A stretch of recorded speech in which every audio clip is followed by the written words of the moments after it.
Good enough.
First, can you hear in the back?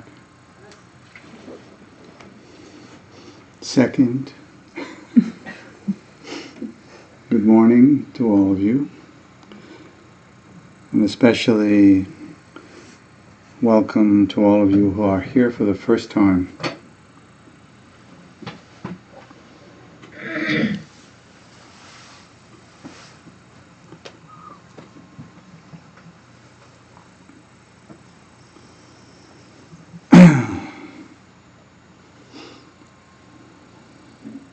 So first off this morning,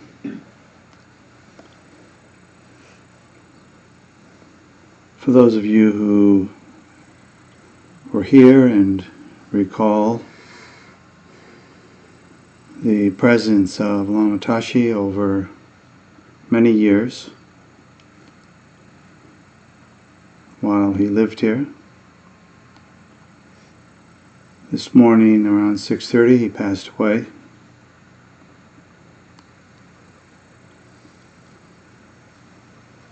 And maybe we'll have a few more things to say about that on the following the break. But even more important is our tradition of holding the welfare of anyone who has died that we're familiar with.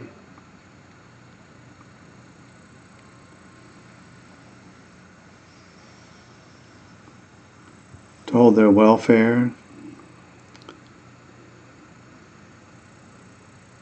in our hearts and our minds as prayers.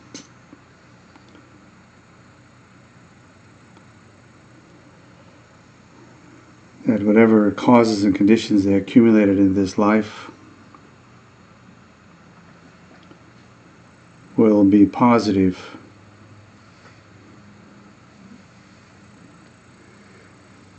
in their futures, and likewise by extension in the futures of all they touch.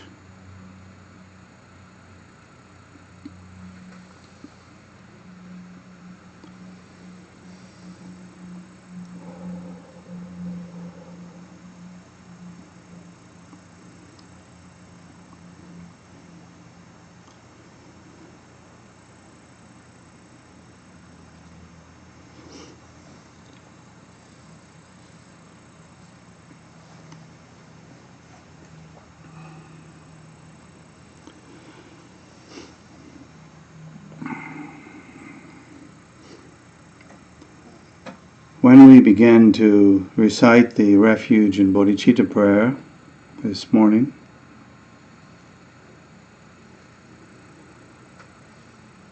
remember first the reason why we recite that prayer,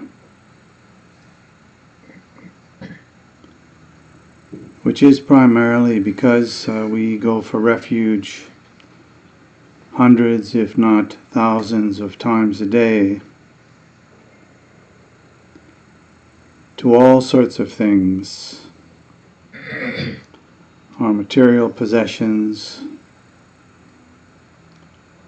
our image of ourselves, shared or not by others, our hopes. We go for refuge to our hopes in all manner of things.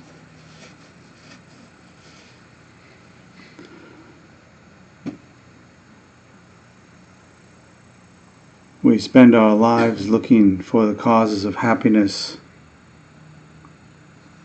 but sometimes we make the unfortunate mistake of just repeating what we've always done over and over again,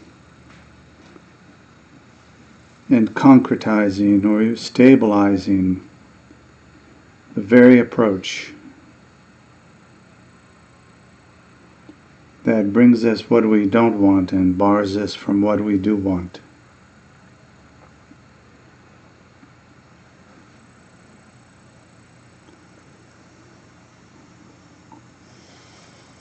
So the first thing to do is to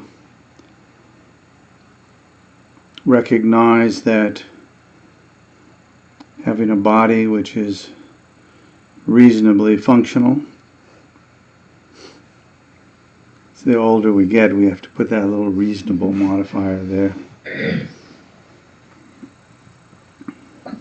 which is funny in one sense, and in another way, if you don't take into account these things, then you begin to be critical of yourself and dislike yourself and so on. So it's important to take into account what we can do and to put aside what we cannot do.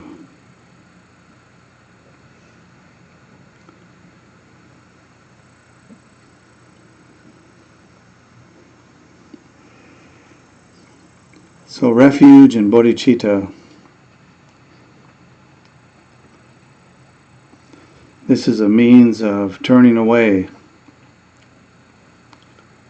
from all of our normal worldly refuges that promise to deliver great things but never do. The word never is intentional. The world of samsara never delivers, but always promises.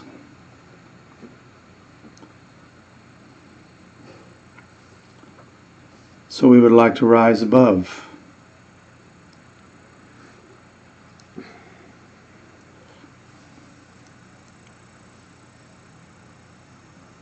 that certain sense of betraying ourselves, betraying our grandest aspirations. We would like to see those fulfilled. Doing the things that bring benefit to ourselves and at the same time to others, and that provide us with an opportunity to skillfully bring those things to others also.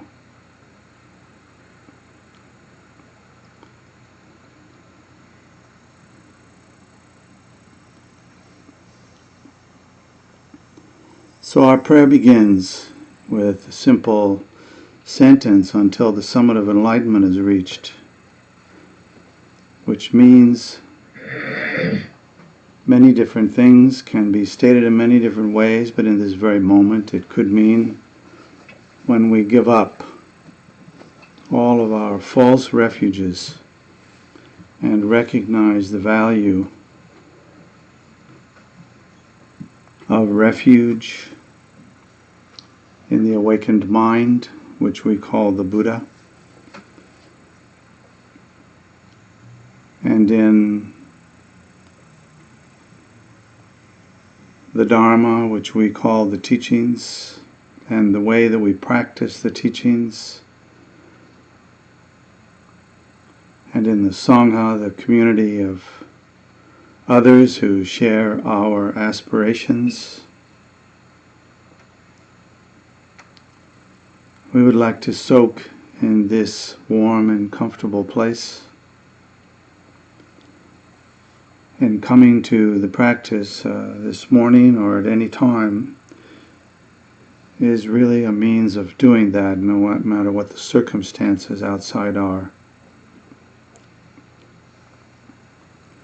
So it says, until the summit of enlightenment, until we attain this, and all beings go for refuge to the sources of true refuge.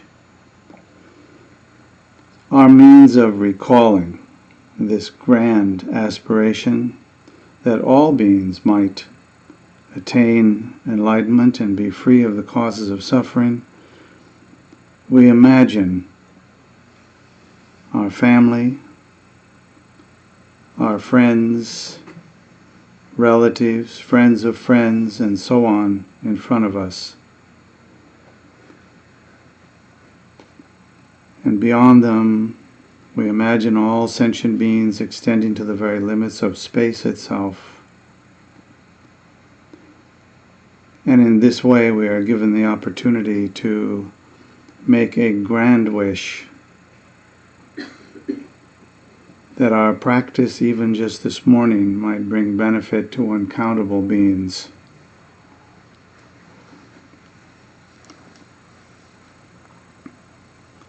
And then it says, I will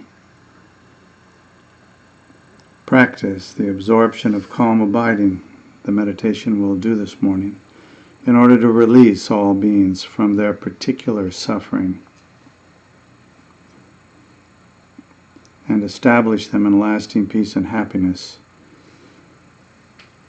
So sometimes when you're alone, it's good to go through these steps and think about and contemplate the meaning of this prayer, which we do every time we begin any practice in some form or another. We always do it. So we'll begin this morning by reciting this prayer 3 times together. Until the summit of enlightenment is reached, I and all beings go for refuge to the sources of true refuge. I will now practice the absorption of calm abiding in order to release all beings from their particular suffering and establish them in lasting peace and happiness.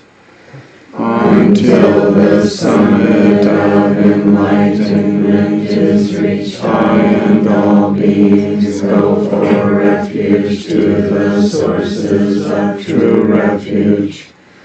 I will now practice the absorption of calm abiding in order to release all beings from their particular suffering and establish them in lasting peace and happiness. Until the summit of enlightenment is reached, I and all beings go for refuge to the sources of true refuge. I will now practice the absorption of calm abiding in order to release all beings from their particular suffering and establish them in lasting peace and happiness.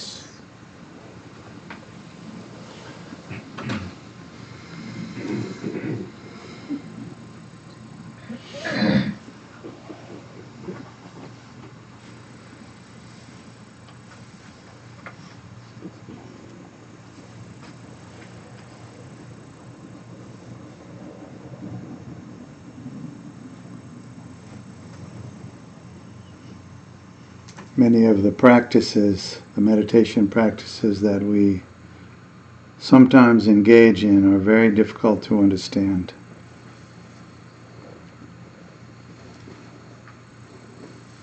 In the case of calm abiding, It's very straightforward.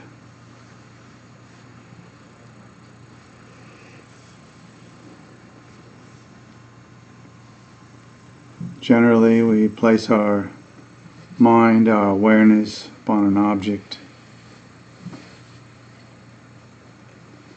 and we allow the mind to rest there on that object.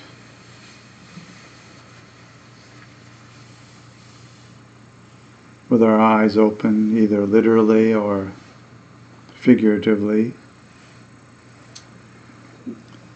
we pay attention to the object we've rested our awareness upon. Commonly we use our breath.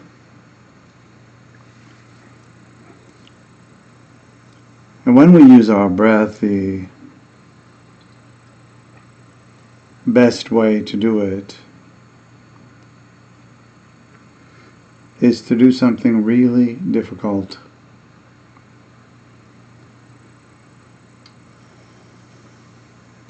Try placing your awareness upon your breath as if it was not part of you, as if it happened without your intention,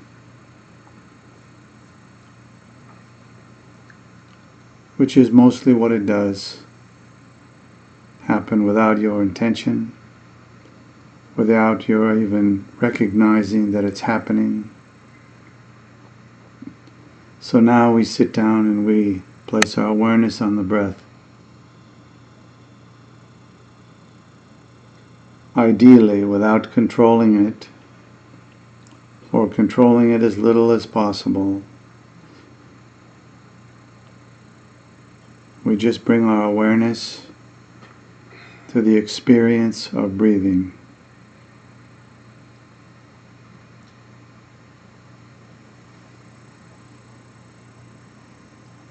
And when distracted, we bring the mind back immediately to that experience, even if it's 10 times a minute or more.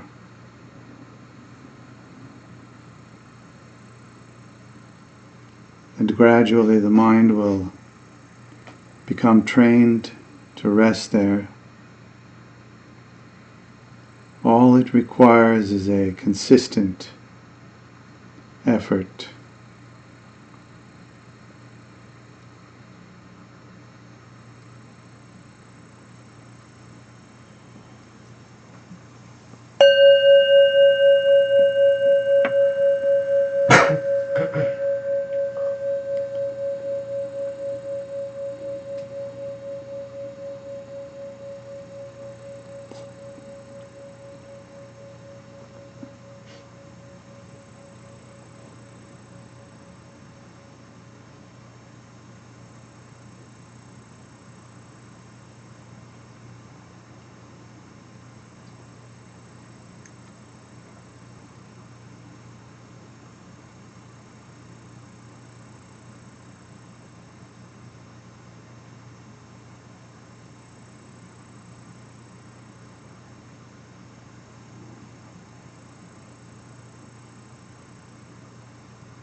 Take a short stretch.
By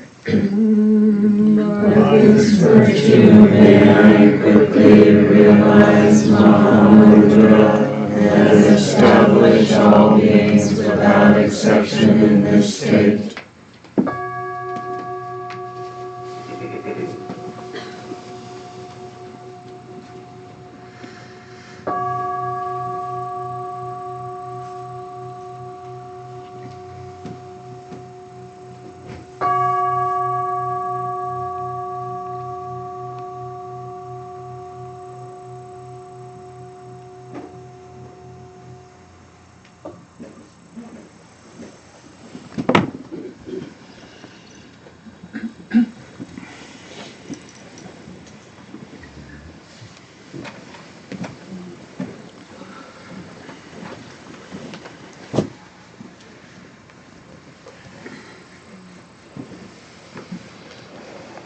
Well, we're going to take a break, but before we take the break, we're going to take a different break. And that is, there are a few announcements, because as many of you know, and all of you should know, we are in a state of big transition and many things going on. So we'll start with Dora. You have some. Maybe we'll do the mundane first, and then Bill can do the announcements.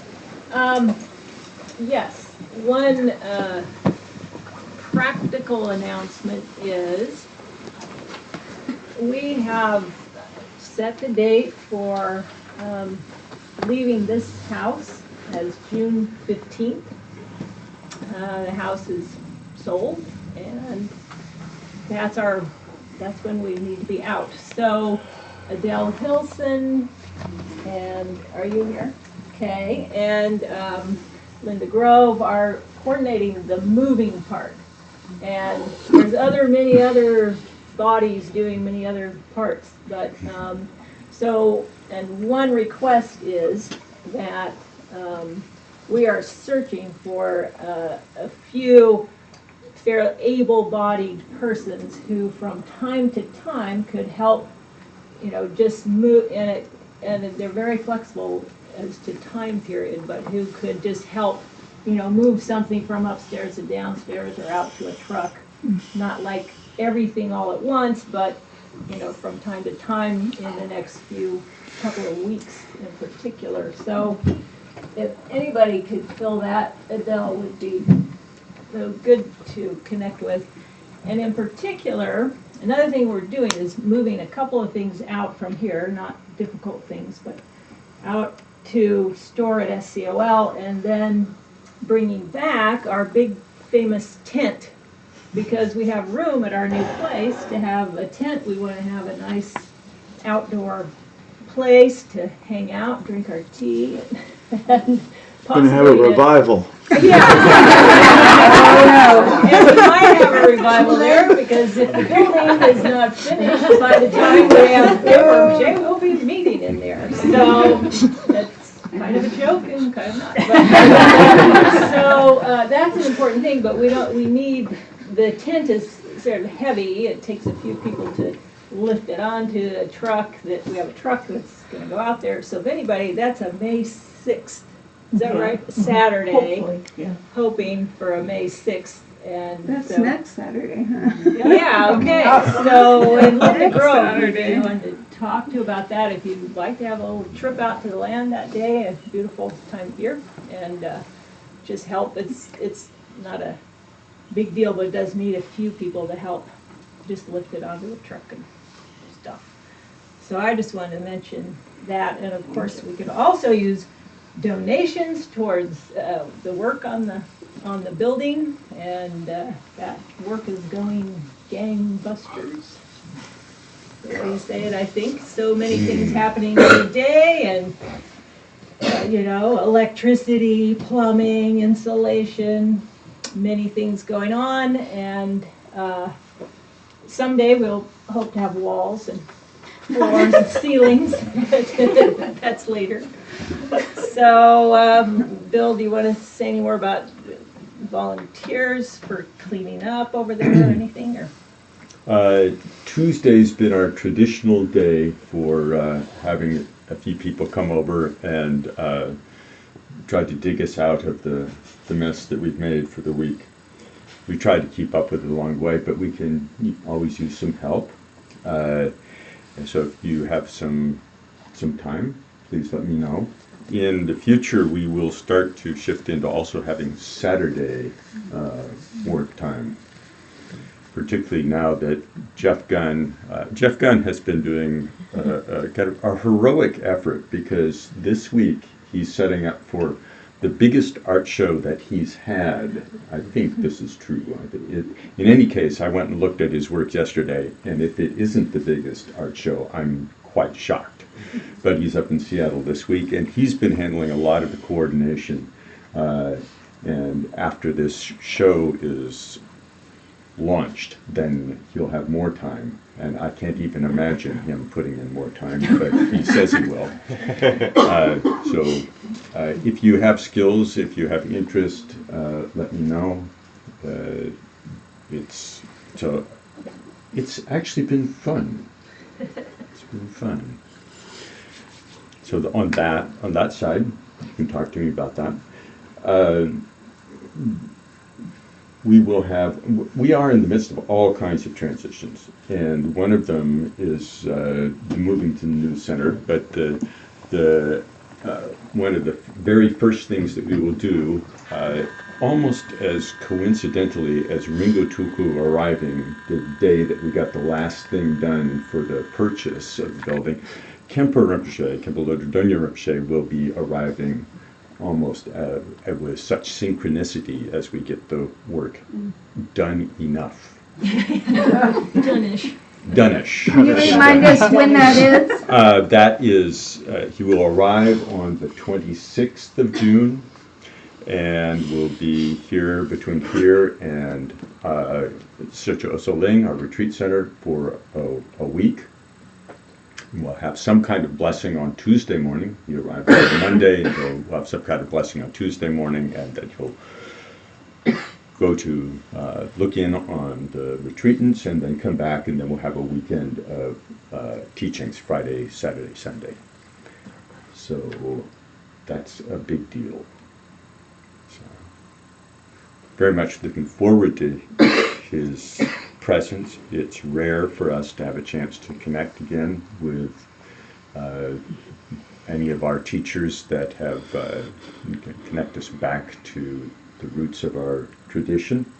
And Kempo Rinpoche is certainly one of, I would say, he's the key person right now in providing that intersection. We have all kinds of other things going on. I've been going in reverse order, but now I'll switch back.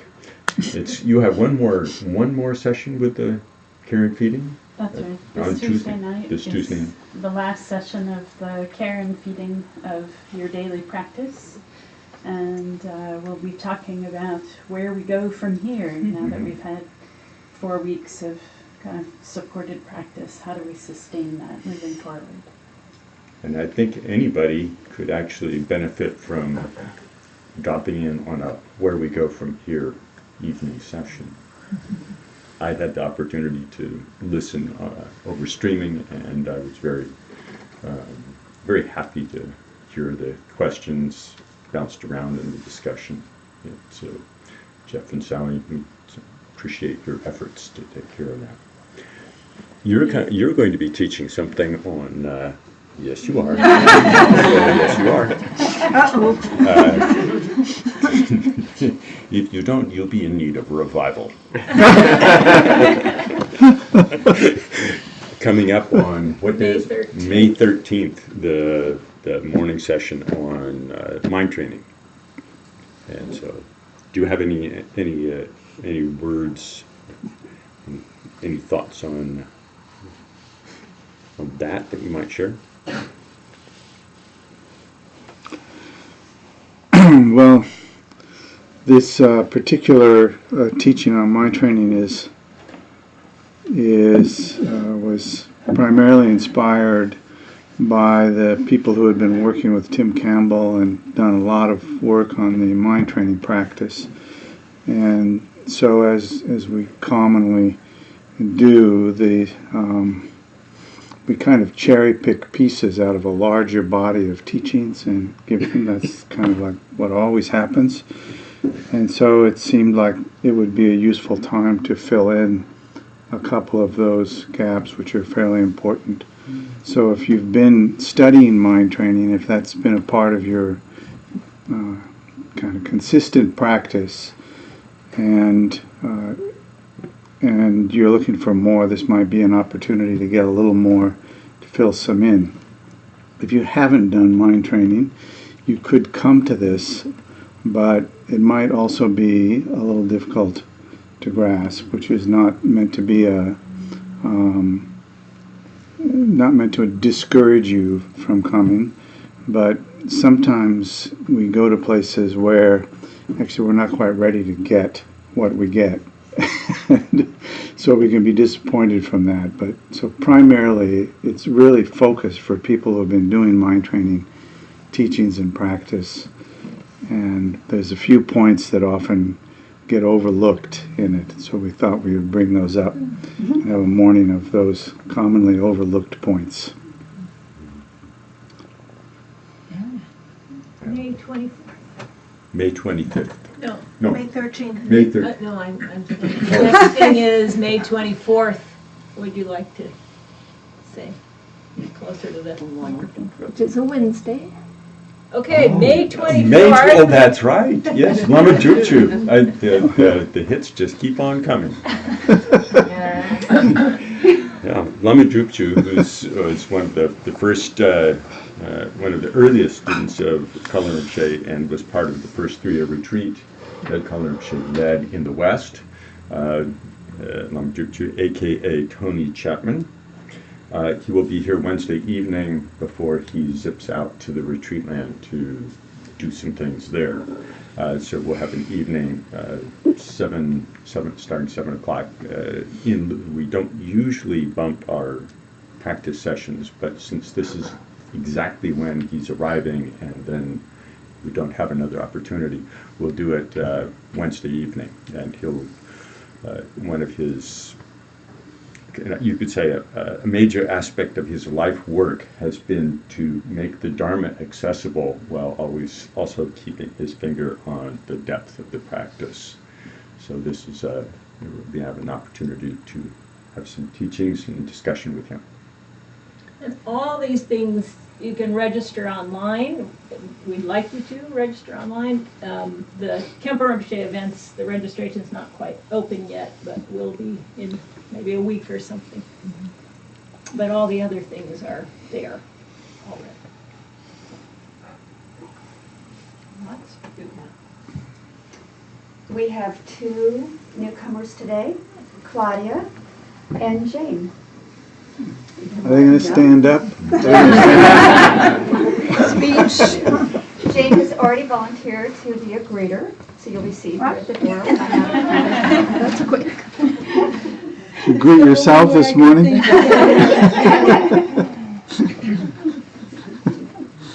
Is there a Mama Mood Great. Day on the 20th?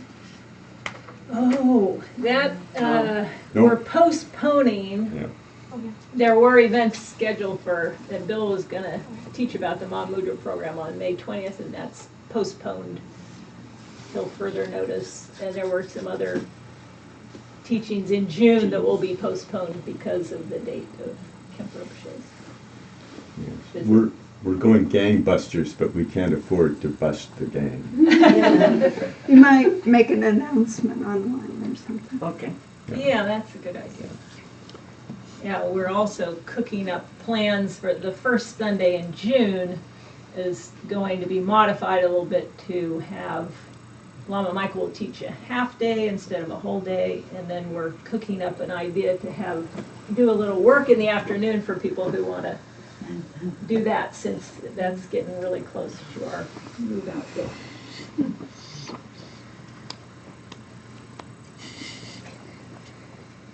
Tea time. Can we have tea have tea. Oh, yeah. Dora raised her teacup, which is the sign that we can begin our break for about 15 minutes, 20 minutes at most. And then we'll have our usual conversation together.